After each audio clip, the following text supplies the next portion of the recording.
Hi traders, in today's video I will talk about the force index.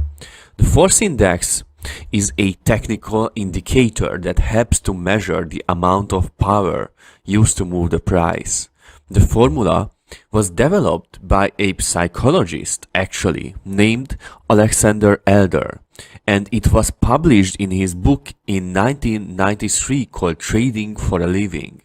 Now, this book is an extremely important book in trading history, and I want to talk about and tell you some stuff about Alexander Elder. So, he was born in Leningrad and grew up in Estonia, where he entered medical school at the age of 16.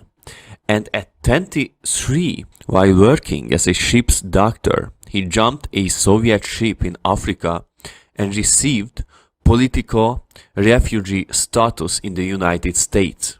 He worked as a psychiatrist in New York City and taught at Columbia University. His experience as a psychiatrist provided him with unique insight into the psychology of trading. So there is a reason why I always tell you that psychology of trading is the most important part of it. It is basically the key to understand trading and indicators and price action patterns especially, and how the price moves. And so psychology in trading is just so important that if you think you are so good that you don't have to learn it, you are just bullshitting yourself. So learn trading psychology and you will understand the market so much better and why they move in a certain direction. So what this indicator can tell you? It's a technical indicator and it is really simple. When the force index is rising above zero, it helps to confirm rising prices. When the force index is falling below zero, it helps to confirm falling prices.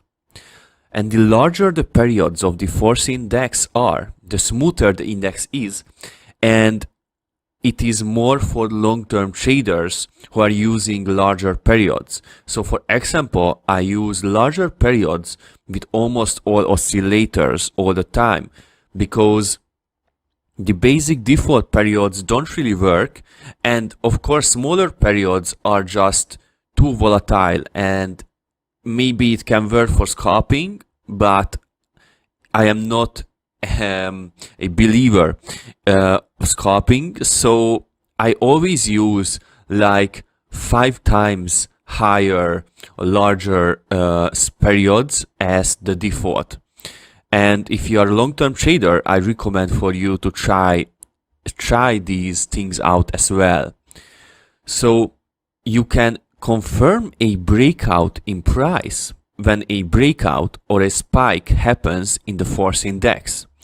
And if the force index is making a lower swing highs while the price is making higher swing highs, this is a bearish divergence and it warns that the price may soon decline. The force index has a pretty simple formula, and the force index uses the price plus volume to determine the strength behind the price movements. The index is an oscillator and it is fluctuating between negative and positive territory. Of course, force index has disadvantages as well, and it is a lagging indicator. Because the data is typically put into an average, it may sometimes be too slow to provide real trading signals. For example, it may take a couple of periods for the force index to start rallying after an upside breakout. But by this time, the price may have already moved significantly beyond the breakout point, and so it no longer justifies the entry. And of course, it is the case with every lagging indicator that it has this disadvantage that it may be too slow. But for long-term trading, in my personal opinion, when you don't really have to catch the perfect spot, because if you lose a couple of pips, it is nothing, then it can be a really useful index, and Alexander Elder knew what he was doing. And if you are interested in a strategy with this indicator, tell me in the comments, because I will happily share some Forex index strategies with you here on my YouTube channel. Ciao.